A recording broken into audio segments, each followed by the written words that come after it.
So right now we are at the beginning of chapter 19.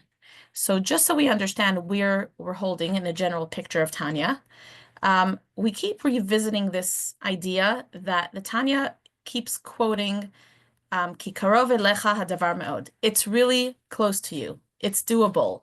This Judaism, these mitzvahs, the 613 that seems like such a big deal is not a big deal. It's karov, it's close, it's possible, everyone can do it. And the Tanya keeps dipping back into this because this is the kind of like the motto of the Tanya, trying to help us understand how is it close? How is it accessible? By close, we don't mean easy, but it means it's doable, it's possible. And most of us, every so often at least, tend to think like, forget it, this is too hard. Like, what does God expect of me? So the Tanya has been on this theme for a while.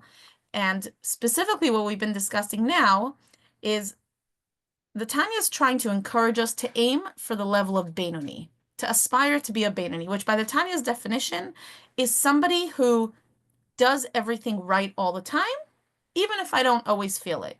I work to feel it, I work to be inspired, but always towing the line of doing the right thing that's expected of me. Now, the Tanya's already explored in the last few chapters. It mentioned that there is something called what we nicknamed the boring Benoni. Somebody who just doesn't have any major desires in life. So it's easy for them to do the right thing. They don't really have cravings for things. They don't have these strong desires to do things that are not allowed. Maybe they're a nerd, maybe they're bookish, maybe they just don't have friends and they're loners and they live in a bubble, and like doing the right thing is easy for them.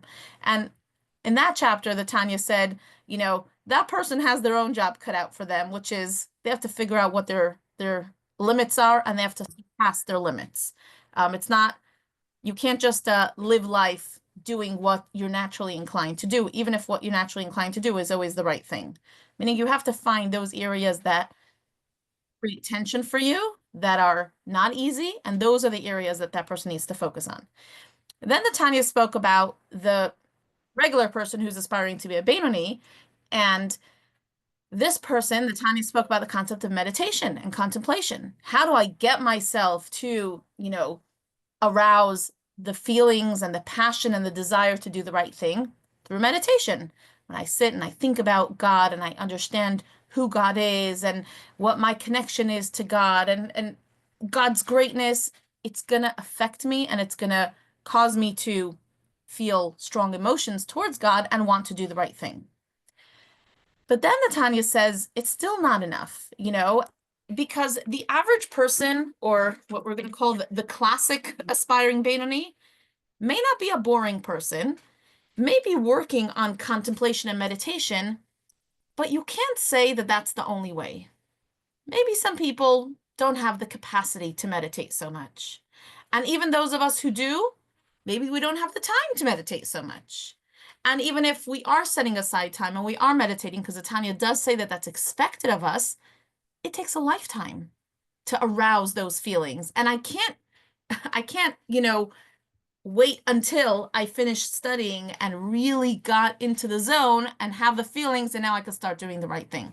So there has to be another way to access emotions and a strong passion for godliness. And that's what the Tanya started tackling most recently, which Tanya introduced us to something called the hidden love. And last chapter, we spoke about what the hidden love is. And the Tanya explained that the hidden love, it's a natural love that a Jewish soul has for God, that by nature of being born to a Jewish mother, our soul has unique characteristics that have been passed down from our avot and imahot. They were gifted with this, and all of their Jewish descendants have this unique characteristic, which is the hidden love. Now, the Tanya asked a lot of questions. What is this hidden love? Where does it come from? How do we tap into it? We started exploring it last time, and this chapter we tap into it a little more to understand what is this? Like, what is this natural love that Tanya's telling us about? So that's kind of where we're up to. Hi, Deborah and Lorraine. Sorry I didn't say hi as soon as you signed in.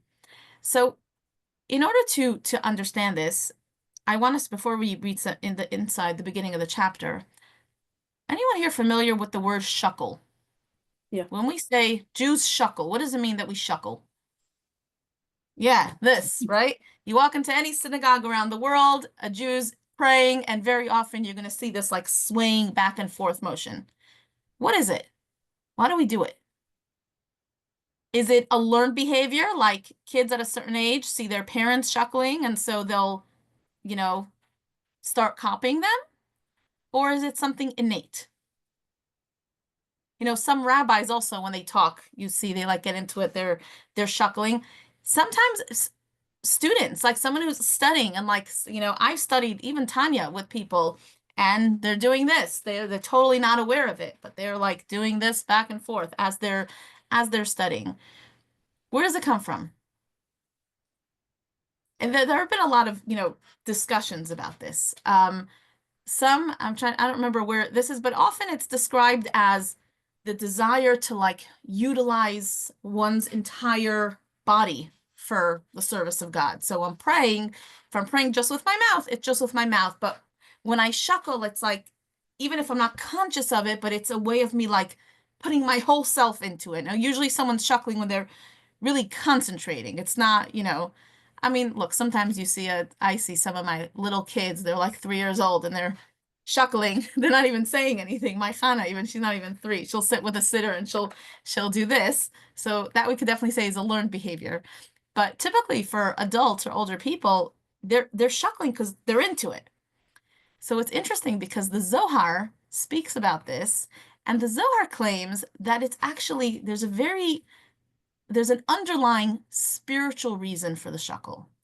And the Zohar describes that the soul is like a flame. Our soul is like a flame. And what do you know about a flame? A flame flickers. The flames flicker, in a way, could be compared to the Jewish shuckle.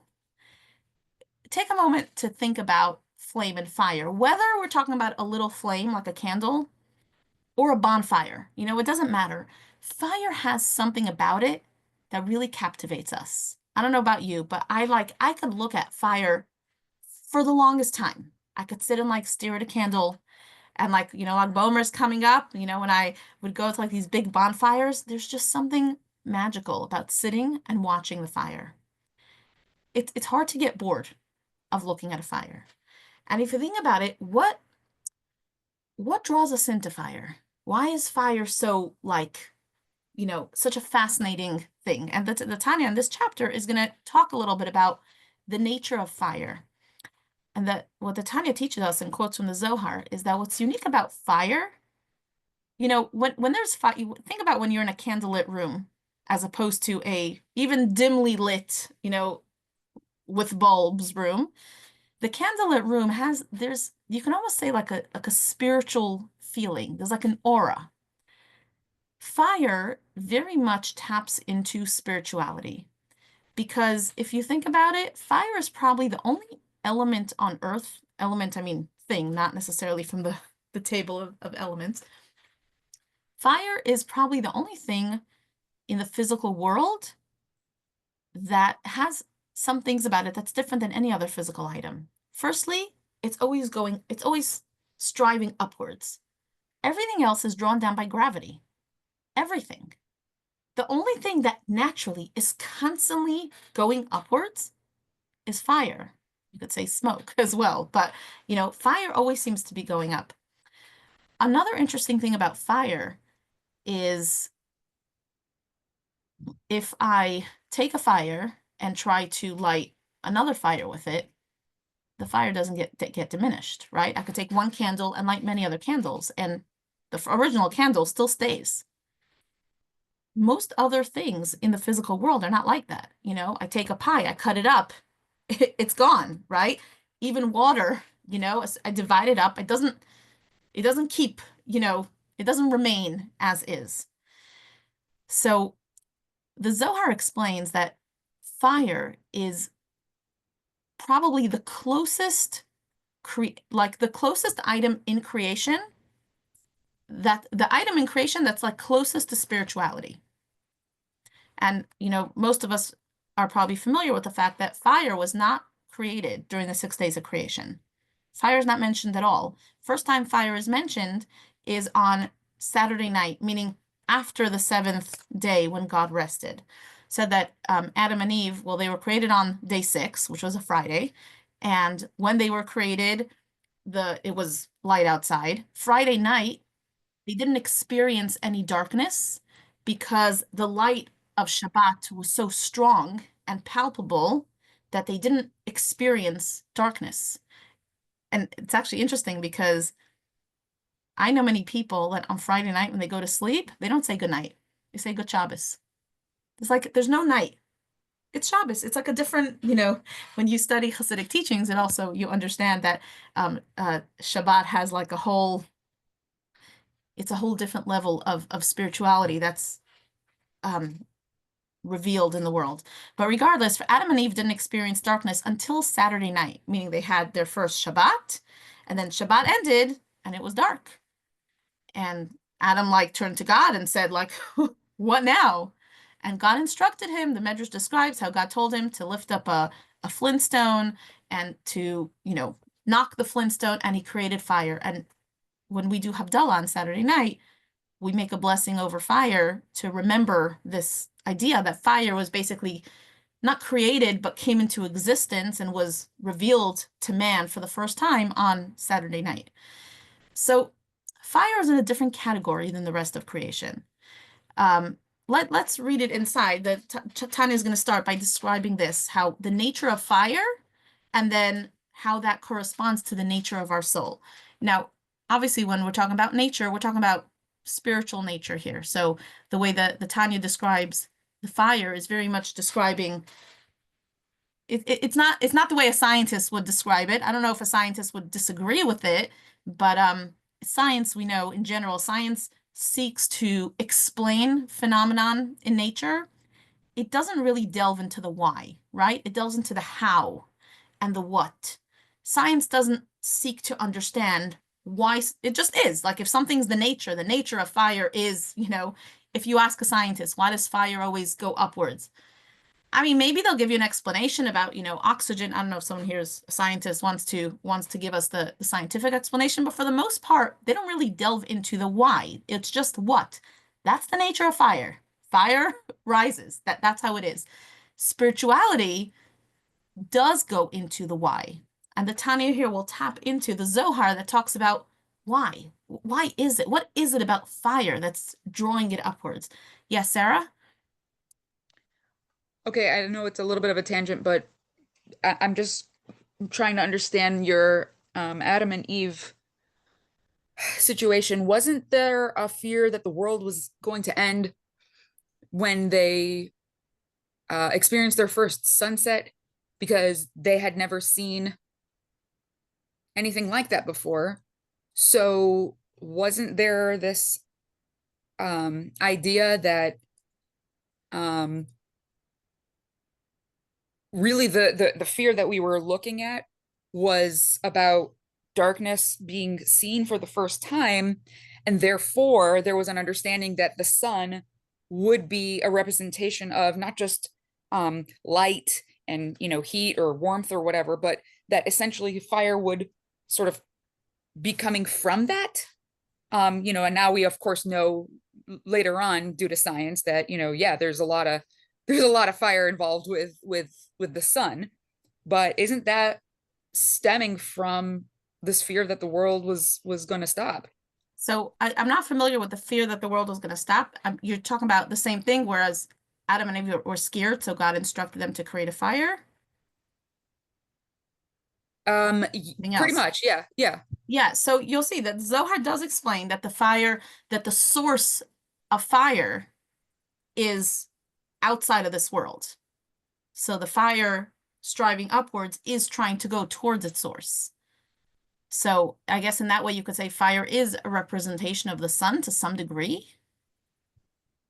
Uh-huh, but not the other way around. Not the sun gives to fire, but fire gives to sun. I mean, it's not, I haven't seen it. Doesn't mean it's not there, but Mhm. it could be. All right. Kabbalah talks a lot about, the different elements and fire and, all of the different elements of creation. But it's possible. I wouldn't negate it. Okay, let me share my screen. So yes, Jerry? Um, since the burning bush is supposed to be a manifestation of God, right? And it's Yeah. burning, therefore, is there some kind of a metaphor here that God is that fire is a godly representation? 100%. Actually, the burning bush, the Kabbalistic explanation to the burning bush was it was, right, it says the bush was burning, but it wasn't being consumed. So Right. it was two opposites existing at the same time. You had like the fire, but then the fire wasn't consuming. And that's the representation of God. God is called Nimna HaNimnaot. He's like the impossible. So when there are different times, there are actually different areas in the Torah where you see a representation of God in a concept that kind of doesn't make sense, like a burning bush that's not getting consumed. Similarly, in the Holy of Holies, in the Beit HaMikdash, it says that the ark, the Holy Ark, was um, lo min hamidah. It was unable to be measured. Basically, it says that the room of the Kodesh HaKodeshim, if you would take the measurements of the room, if you would measure from one side of the room to the other side of the room, it was 10 amot. That was the length, right? 10 cubits long. Then if you would measure from one wall, the only item in the room was the Holy Ark. If you would measure from a wall till the Holy Ark, you would get 5 cubits. And then if you would go to the other side and measure from the other wall till the Ark, you also got 5 cubits. So this makes sense. What space does the Ark take up, right? And that's another description where the highest representation of godliness is it's like the impossible, because God is this, blend of conflicting, it's an impossible thing to comprehend. Harriet, you want to say something? So fire wasn't created in the 7 days of creation. So when Adam picked up the flint and one time you said revealed, once out created, was that the first act of creation by Adam? You Apart can say from that. I mean, creation, the way creation is, God's creation is what we call yesh me'ayin. God created things out of nothing. There were no ingredients, Adam created the fire, but he was using flintstones. So his creation can't be compared to the same level of God's creation. God created the potential for fire, and Adam was the one who brought that potential into actuality by, knocking the flintstone and creating the fire. when was the flintstone created? It's not mentioned specifically, but I would think God created heaven and earth along with the earth and the stones and the rocks and gold and silver and metal and all of that good stuff. I would think the Flintstone was right in there. Okay, I'm going to share my screen so we can read the beginning of this chapter together. Okay, to further explain the nature of the hidden love, it is necessary to clarify the meaning of the verse, Kiner Hashem Nishmat Adam, the soul of man is a candle of God. This is a verse that has been explained many times in many ways. I believe King Solomon is the one who originally said this. And there's a lot of explanations about it. I mean, a basic explanation, what does it mean that a man's soul or a person's soul is God's candle? According to Rashi, one of the basic commentaries on Torah, Rashi says that our soul is God's candle, and it's what God will use to testify about how we lived our lives. It's almost like God's, observer within man to see how man is. That's how, Rashi explains it. There's another explanation that says that we live our lives. Life can be so confusing. We have so many conflicting choices and options, and sometimes we don't know what to do. So God's candle is represented in our soul. When a person's in touch with their soul, they're able to see. It's like God shining the candle and showing them what to do. Here in chapter 19 of Tanya, the author of the Tanya presents another explanation from the Zohar. And here's what he says. He says, this means that the souls of Jews, who are called man, as our sages have said, you, the Jewish people, are called man, are by way of illustration like the flame of a candle, whose nature it is always to flicker upwards. For the flame of the fire intrinsically seeks to part from the wick that holds it and to unite with the source above, in the universal element of fire, which is in the sublunar sphere, as explained in Eitz Chaim, which is a book of Kabbalah. So, in short, what the Zohar is saying, that one of the natures implanted into the world is that everything is always seeking to unite with its source. Now this is interesting. This could be an interesting explanation for, we know many people are fascinated with researching their family tree. It's like, what do you care? What do you care about people who came, a few hundred years ago? We're drawn to it. There's like part of us that wants to connect to where we come from. Sometimes, most people, even people who are familiar with their family tree, are usually familiar, a few generations up, not that far back. But imagine someone comes one day and says, hey, I found a letter or something that belonged to your great, great, great, great, great, great, great grandmother. There's part of us that like gets excited about it. I don't know who this person was. I never met her, but like, hey, like I'm connected to this. There's something that we get excited about, understanding where we come from.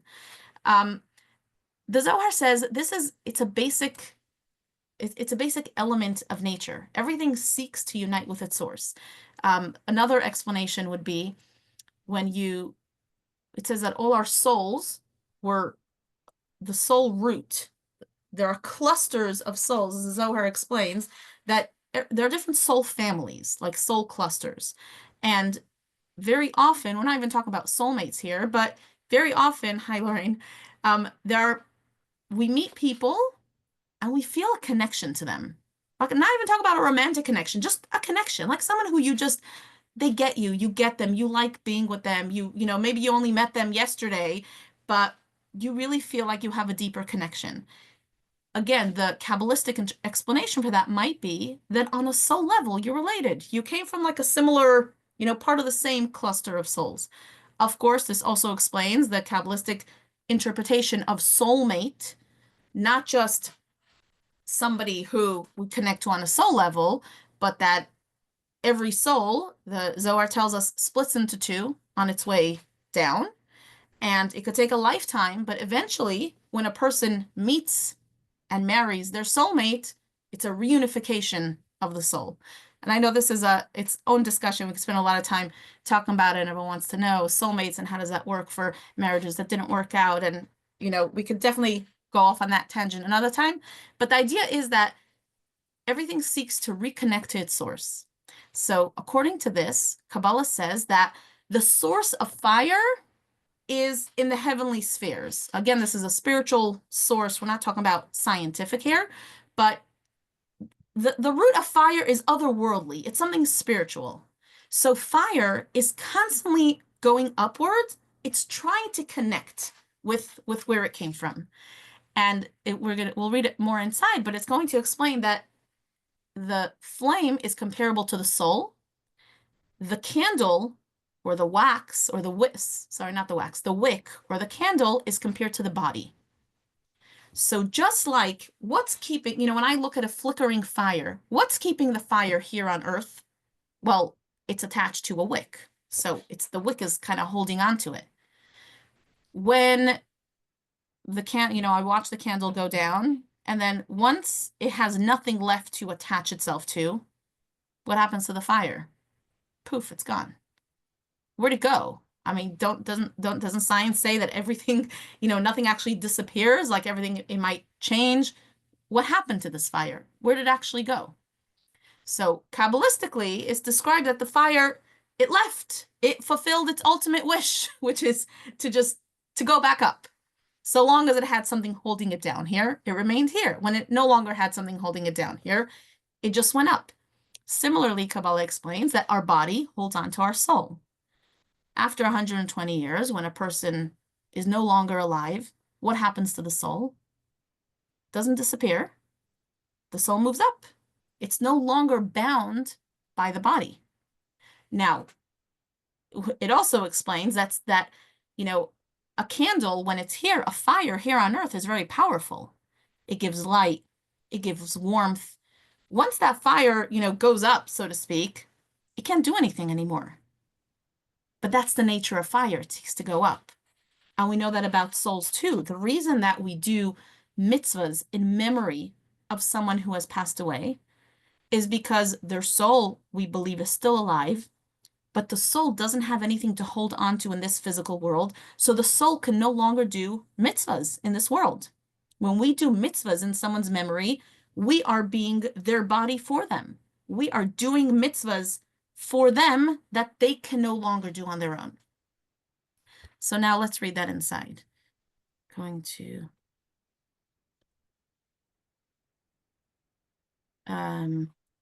here we are. So now here the Tanya is going to say, if you would theoretically have a conversation with the flame, and you would tell the flame, it's really silly for you to go up there, because when you go up there, you can have no effect anymore. You can't give light and warmth anymore.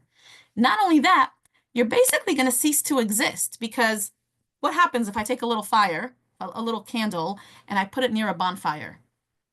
The little fire kind of joins the big fire and becomes like subsumed in the big fire. It doesn't have its own identity anymore. If I were to try to have this conversation with the flame and say, little flame, not such a good idea. Like you're going to disappear. You're not going to have your own idea. Who are you going to be anymore? This is going to be terrible for your self-esteem to, it obviously it's not that the fire is making a conscious choice or having this conversation, but the Tanya is trying to explain that it's in the nature of fire, even though you would think most things in the world seek to continue their existence. They don't seek to disappear. Fire is unique is that it seeks to unite with its source, even at the cost of disappearing. Let's read inside. Although thereby, by parting from the wick and becoming part of its source, it would be extinguished and would emit no light at all here below. And also above, in its source, its identity would be lost within that of its source. Yet, this is what it desires by nature, i.e., it constantly strains upwards as though this were its conscious desire. And again, we're not talking about fire having a desire. We're talking about just the nature of fire. So too, just as a candle seeks to reunite with its source, so too the neshama of a Jew, the soul of a Jew, also the levels of ruach hanefesh, meaning all parts of our soul, not just the highest part of our soul, but all of our soul, naturally desires and yearns to separate itself and depart from the body and unite with its origin and source in God. Blessed be He who is the fountainhead of all life. So the soul whose very essence is life, is thus especially drawn to God, the source of all life, and desires to sever its connection with the body, which hinders its ability to become one with God. Although thereby it would become null and naught, and its identity would be there in its source completely nullified, with nothing at all remaining of its original essence and self, this is its will and desire by nature. So basically what the Tanya is telling us is, when we talk about this hidden love that we have, it's not a feature of our soul. It's the essence of our soul. If my body's essence, if my animalistic soul's essence is to be, to exist, my soul's essence is not to be. My soul has one and only desire: to connect to God. I don't care if it means to disappear, to leave this world. It's almost like not thinking.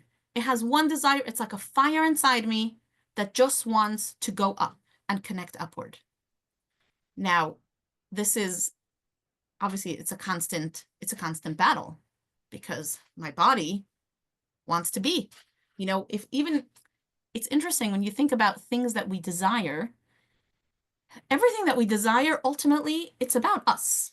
That's the human way. That's the natural way. If even if I seek to get a raise, it's so that I can have more money.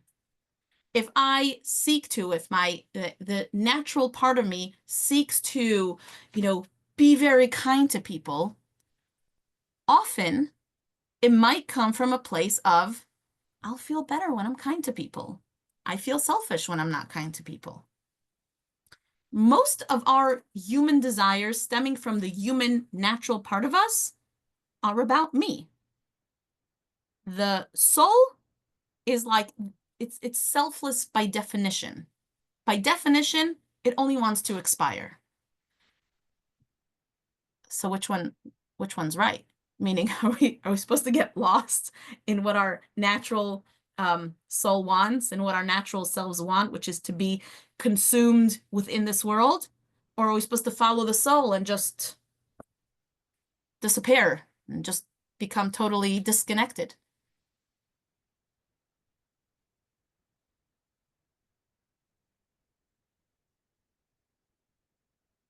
Anyone? What's the solution? Yeah, Lorraine. So it's interesting because humanity has this self-preservation mechanism, right? It is Yep. inborn in us. Like if a car is coming to me, I jump out of the way. If something's on fire, I put it out. Like we are hardwired to exist. So what you're saying is that there's this dichotomy, this juxtaposition between your human side, which wants to continue to exist, and your soul, which does not. So that's, I mean, Yeah, you said it very well. That is the dichotomy that we live with.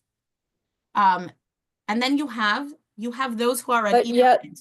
but yet, Deanie, it's the biggest sin in Judaism to kill yourself. Of course.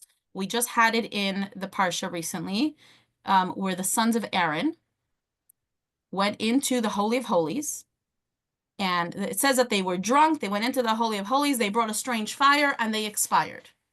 The Kabbalistic explanation of what happened is drunk. Drunk means you're not thinking. You're not tied down to this world. They were drunk on spirituality. They were so inspired and on such a spiritual high. They went into the Holy of Holies and their soul expired because all they wanted to do was go upwards and expire. And it was considered a sin. It's not what they were supposed to do. They kind of lost track of where they're supposed to be.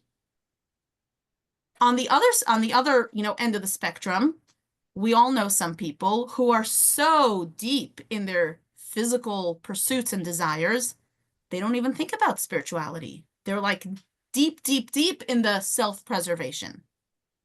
And we know what that looks like also. So which one? Like you said, we're not supposed to leave this world. We're not supposed to seek to leave this world, but we're also not supposed to get lost in physicality. The real answer lies in the dichotomy. That's the shuckle. The shuckle is a representation of what my soul is a flame inside of me. The flicker of the flame is, it wants to go up, but it's tied down. It wants to go up, tied down. Well, it's so interesting that you use that term because my grandmother, who was just the wildest, most wonderful creature, had this expression, ingetanst, ingeschuckeld. Have you ever heard that in Yiddish? I haven't heard the expression, but I know what it means. So ingetanst is very, and they danced, very human, ingeschuckeld, and they prayed by moving like that. She was raised very, very, very Orthodox. And I always thought it was so cute as a little girl. She would like do this thing and she would sing it to me, ingetanst, ingeschuckeld, ingetanst, and we would like do this little funny dance together.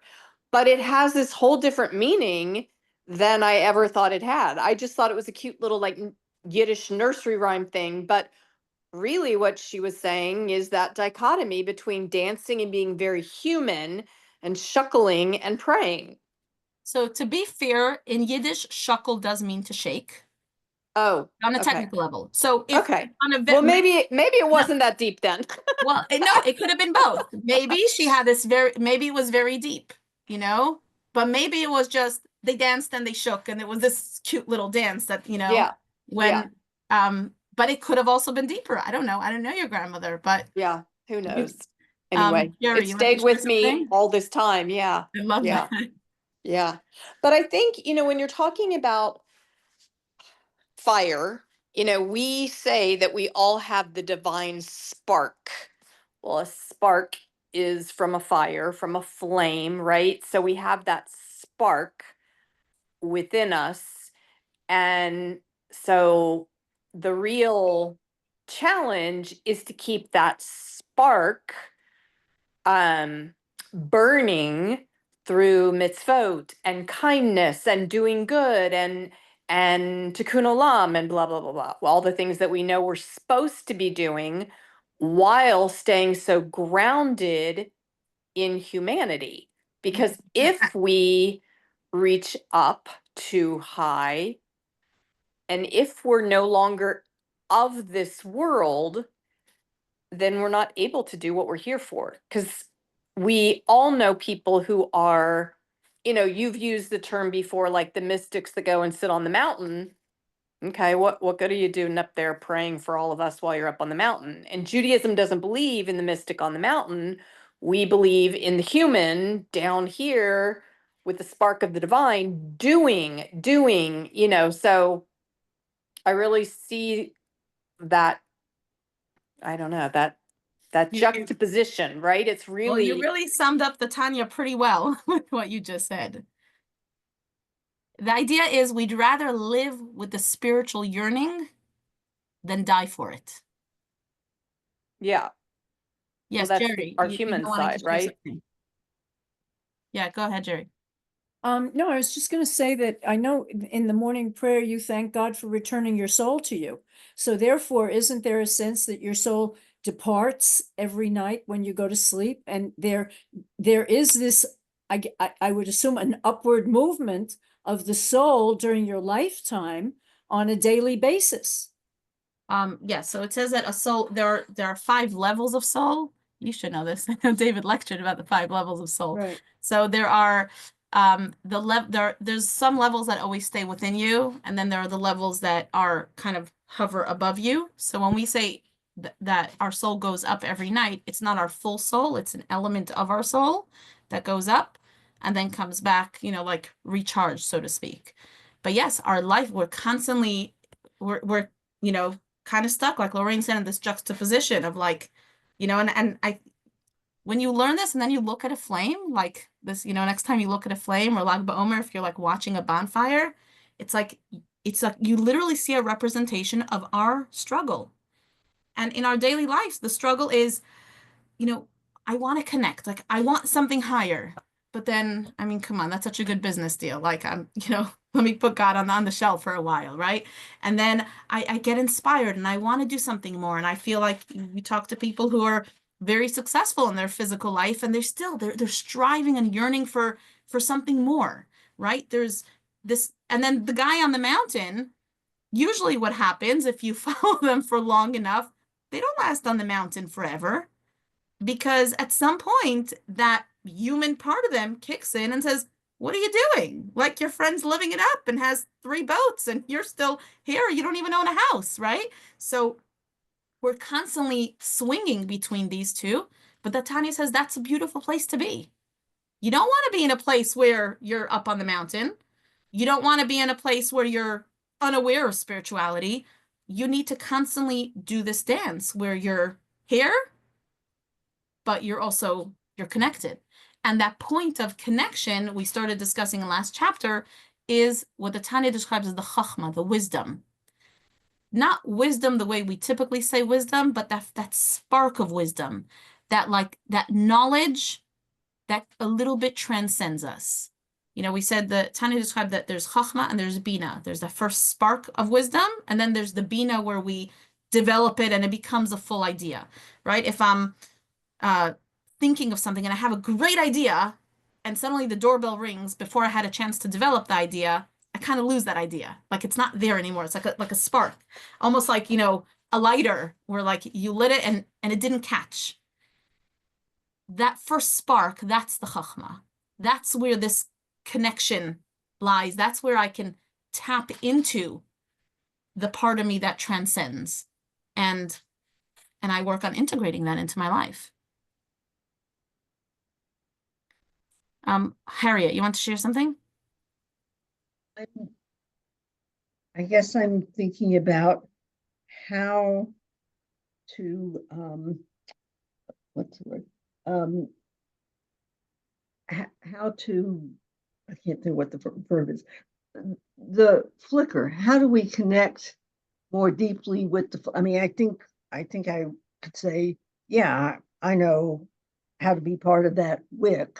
Yeah, I got that pretty well. Like this is, but in terms of like connecting and about giving energy and kind of, I don't know, like an adrenaline, spiritual adrenaline to um, to connect with the flicker in us. Sometimes it doesn't feel like the flickers Catching on. yeah, catching, yeah, that's the spark is not catching. So in later chapters, the Tanya describes that there's a third element. There's the wick, which is the body. There's the flame, which is the soul. And then there's the wax or the oil, which the wick is dependent on that to keep the flame going. That's the mitzvahs that we do. When we do mitzvahs, we are giving oil or fuel to the flame so that we can grow it and keep it burning. If somebody is only relying on that, inspiration and they don't do anything with the inspiration, then it's just a spark and then it's gone. It's like, I think about it when I'm in a moment of great inspiration. I just heard a great speech. I listened to beautiful music. I had a really good talk with someone, or I learned something. And in that moment, I'm so inspired. Now, one of two things can happen. I can go to sleep, and the next morning, I'm more inspired by my coffee and a good Danish than by what I learned yesterday. Or in that moment, I could say, you know what? I want to keep this inspiration. I am going to commit to doing this mitzvah now. And the next morning, I'm not feeling the inspiration anymore, but I've committed to a mitzvah. So I'm going to keep doing that mitzvah, and that's going to keep that flame going. Does the strength of the flame have anything to do with whether you're a Rashi, a B'nai, or, I mean, is there like, if you're a B'nai that your flame, it's easier to keep your flame going? I mean, I'm just kind of trying to look at. So on one hand, the Tanya tells us this spark exists in every single Jewish person. And not here, but in other places in Hasidic teachings, they describe a flintstone. If I take a flintstone and I put it at the bottom of the ocean and I leave it there for many, many, many years, and then I pull it out and I dry it up and I knock the flintstones together, will I still have fire? Of course I will, because the essence of the flintstone never disappears. Similarly, with the godly soul, sometimes, and actually in this chapter, the Tanya describes what happens to that spark when it's not a flame. Like what happens I mean, we all know people who don't seem to have the spark, definitely are not showing any level of spiritual connection. The Tanya is going to describe in this chapter that one of two things happened. Either it's dormant, it fell asleep. Somebody is so busy with material pursuits that it went to sleep. They're not feeling it. And in that case, it takes like an extreme life event to wake it up. And this is what we've discussed previously. Sometimes you see somebody who doesn't seem to care, doesn't seem to believe, and suddenly, someone holds up a gun to their head and says, convert or die. And they're like, oh, no, of course, I'm Jewish. I would never convert. It's like, wait, what happened 5 minutes ago? You didn't seem to mind, not acting very Jewish. but in extreme circumstances, it can wake up. The other interesting thing that the Tanya mentions in this chapter is that sometimes that spark is in exile. And what it means it's in exile is that passion exists, but it's wearing different clothing. And so the passion appears in different places. And I find this fascinating. We're all familiar with the fact that Jews are always the movers and shakers at the forefront of every movement, whether it's, you know, communism or science or the arts or whatever it is. There's always a Jew up there who's, you know, pushing things, right? I heard, I'm trying to see if I can remember the wait, let's see if I could get it correctly. There were 4 big movements in the 20th century in science, I can't remember. I have to look it up. But basically it was quoting, there was, you know, Einstein, Marx. There was one more. Sigmund Freud. Freud, very good. So thank you. So they said in psychology, in philosophy, in science, and in geology. 3 of them were Jewish and 1 of them was wrong. So, you know, there's always a Jew up there. Now we know that you see in the nature of Jewish people, it's not just, you know, everyone's trying to figure out what is about the Jews? Why do they get all the Nobel Prizes? Why are they so driven? There's a drive. And according to this chapter in Tanya, you can explain that drive as they have the spark inside them. The spark may be misguided, meaning that spark exists, but they kind of, they want to focus on the arts instead of on Judaism. So now they're all passionate about the arts, and you see that passion just kind of, you know, wearing different clothing, or they're all passionate about whatever, communism or whatever it is that they're into. But there is that certain passion within a Jew that's something idealistic. It's like they're striving higher. They're not okay with just living their lives. A Jew always feels the need to to do something big, to change the world, to leave my mark on the world. So it's interesting how that can also be traced back to the spark in the godly soul. Like, why can't, okay, I get that the Jew may not be into spirituality, but why can't a Jew just be? Like, just be. Like, no, we always have this like drive pushing us to go higher, to seek more. So that's what the Tanya explains here, is that the spark exists in every single Jewish soul. It may be awake and alive. It may be dormant. It may be exiled. For most of us, it's probably a combination of all 3, right? We have times in our lives where we feel it. There are times in our lives where it's sleeping. We're not thinking about spiritual things because we're so busy with other things. There are times in our lives where we get passionate about other stuff, but it's in there. And the goal of this chapter is really to help us recognize what this spark is inside of us, and that really we have a fire inside of us. And that fire has, if you peel away all the layers and all the external coverings, at its core, the fire is an expression of a piece of God that just wants to go back and reunite with its source. Harriet, I think you wanted to say something? One of the things that has always amazed me is the contributions of Holocaust survivors, that in just about every field, that people who came out of the concentration camps and the death camps rose to leadership positions and changed, whether it's science or music or, you know, whatever, is that it's almost like, really, these people who people tried to kill because they were Jewish came back to make a contribution to, in fact, somebody said that's where anti-Semitism comes from, is that people are like, what is wrong with these people? We tried to kill them, and they lived in, and now they want to make the world a better place. Yeah. It's like, it doesn't make sense.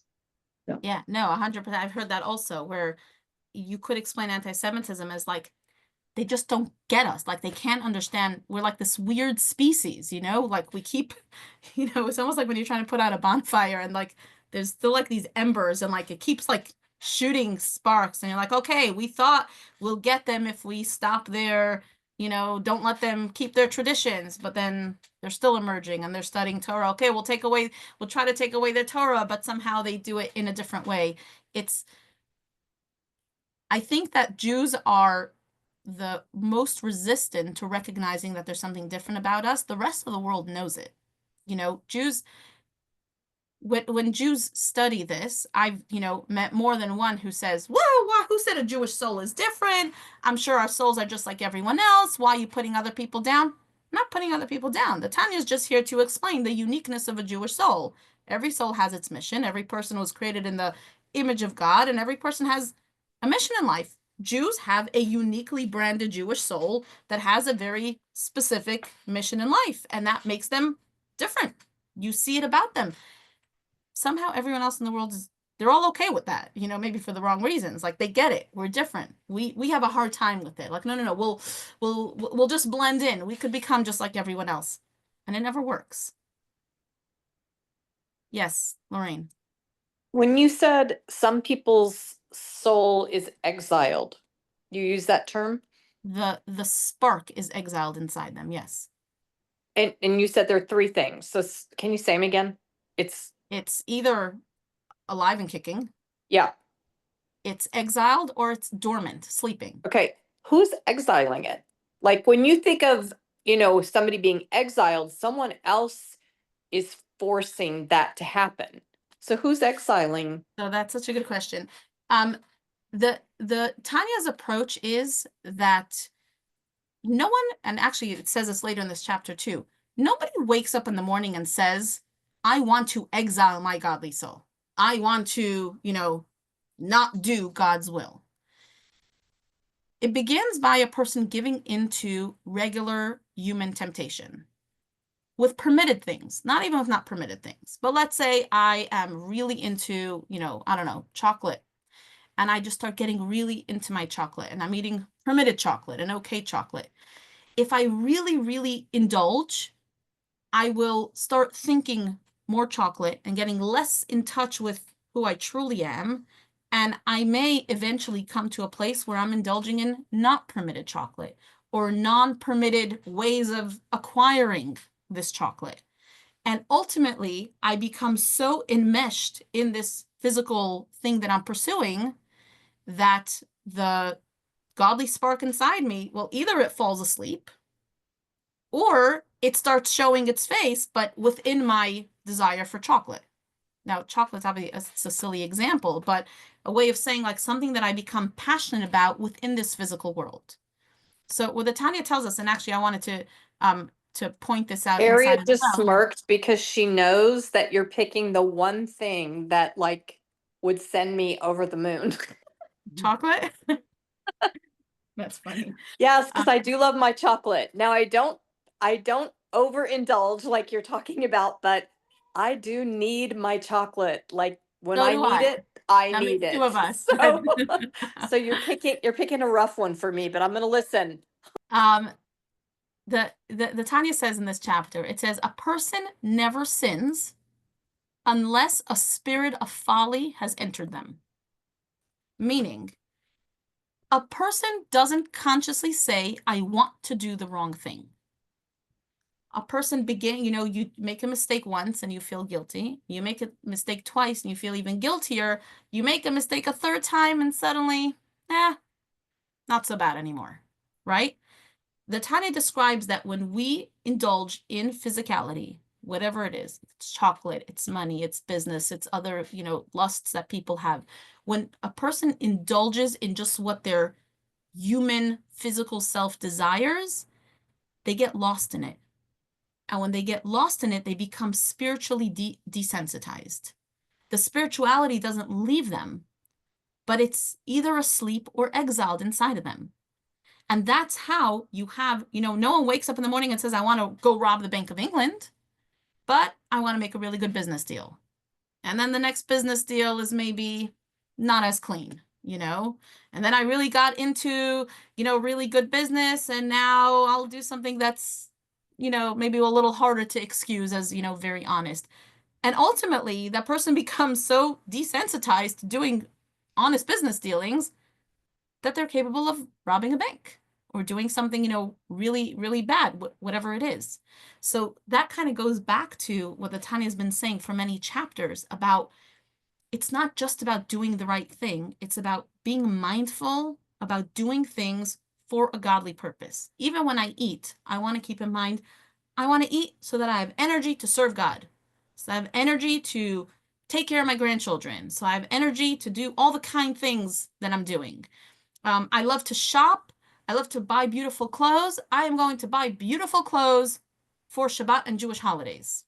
So that way, even when I'm engaging in material pursuits, I'm doing it in a refined way that keeps me in touch with my spiritual core. Because when I don't do that, you could say, well, what's wrong with just buying a dress because I like the dress? There's nothing wrong with it, but by just indulging in a physical pursuit, I'm losing touch with my spiritual sensitivity. And if I really get deeper into it, I could reach a place where I'm no longer even thinking about spirituality because I'm so enmeshed in this physical world that I'm indulging in. The takeaway, I would say, from this chapter is a few. Firstly, there's a fire burning inside every single one of us, whether we're aware of it or not, whether we feel it or not. Just that knowledge. I have that fire inside me, and at any given time, I could wake it up. Even if it's sleeping, even if I don't feel it, I could wake it up. We'll talk about, you know, in later chapters, different methods that the Tanya gives us to awaken it. But when I don't feel spiritually alive, I need to know it's not lost. Like maybe it's covered up, maybe it's sleeping, but I have the ability to wake up this fire inside me. The other takeaway is, I think, also that knowledge that if we were really conscious, if people were really conscious of what they were doing and they retained their spiritual sensitivity, they would never do anything wrong. So when I do something wrong, instead of feeling guilty about it and saying, oh, such a terrible person, I'm not such a terrible person. I lost touch. I lost my sensitivity. Let me work on regaining sensitivity and I'll be back on the right path. And the same as when we look at other people, you know, sometimes we feel like saying, what an awful person. Like, how could she? You know, how could he? Say, no, that clearly this person has lost touch with who they truly are, because that godly core, that spark at our essence is always there and never, ever, ever goes away. We just have to fan the flames. That is the end of chapter 19. Of course, we could spend a lot more on it, and you're invited to, you know, read it inside and come back with questions if you'd like. But that is generally the overview of chapter 19. Yes, go ahead, Lorraine. So, Deanie, to answer the question, we ourselves can exile our soul by not being spiritually connected. And so all three phases are within our control. 100%. Whether it's alive and kicking and doing great, whether it's dormant because we're just not thinking about it, or whether it's exiled because we're thinking too strongly of other things and worldly things and have kind of put the spiritual connection piece on hold. So all three of them are us. Yes. Yes. Okay. Thank you. Thank you for explaining it so beautifully. Well, I don't know I about would that. say- I'm trying to understand it. No, you also, I you don't know that see I'm explaining also, it so beautifully. I'm no, digging you are, here. you are. I love how you described it. And I think we all, you know, we also meet people who are, you know, you see people that go through many stages in life. They're like, get really into, you know, health and fitness. And then the next phase, they get really into, you know, something else and really into something else. And very often their story ends with, you know, if they're a Jewish person, very often their story ends with, and I found Judaism and I just got really into Judaism. Lived happily ever after, you know, so to speak. Meaning their soul was seeking. They were seeking something and they couldn't satiate their thirst. They thought they'll get it from, you know, this thing. They thought they'll get it from that thing. They thought they'll get it from business. And nothing did it for them. But when their soul met its source, when it was allowed to explore its Jewish identity, it was like, oh, this is what I've been looking for all along. Yes, Harriet. And that's the gift that you give to many of us, is the kind of I call it Jewish Pied Piper, that you're the match that connects, that gets the flint, that gets the flicker, the flame lit, by your passion. And I mean, look at yourself and the smile on your face and the energy and the radiance when you teach this is like, how can you not feel inspired? Thank you for that. I would say that I say this a lot to students also, is, as I said, stop thinking that I own Judaism. I'm not any more Jewish than you. It's your Torah and your mitzvahs and your Shabbat and your Jewish holidays and your everything. I'm here to help you meet yourself, but it's not me. And when you said about giving the match, there's a famous story of Yehuda Avner describes that he went to meet the Lubavitcher Rebbe, and they had a long discussion, and he wanted to understand like what the Rebbe does and how he connects, with different Jews. And ultimately, at the end of the meeting, he says, "So, Rabbi, I understand that you're here to ignite people's souls. So, I just want to make sure, have you ignited my soul too? I'm getting ready to go." And the Rebbe told him, "I haven't, but I gave you the match." Meaning, it's not my job to ignite your soul. I might have to show you where the match is or show you where the light switch is, but it's your soul. It's your, every Jew is as Jewish as Moses. So we all have it inside of us. It's just a matter of tapping into it and connecting to it. Sometimes we need a little inspiration. Yeah, we all do. Thank you. Good night, everybody. Have a wonderful week. I look forward to next week.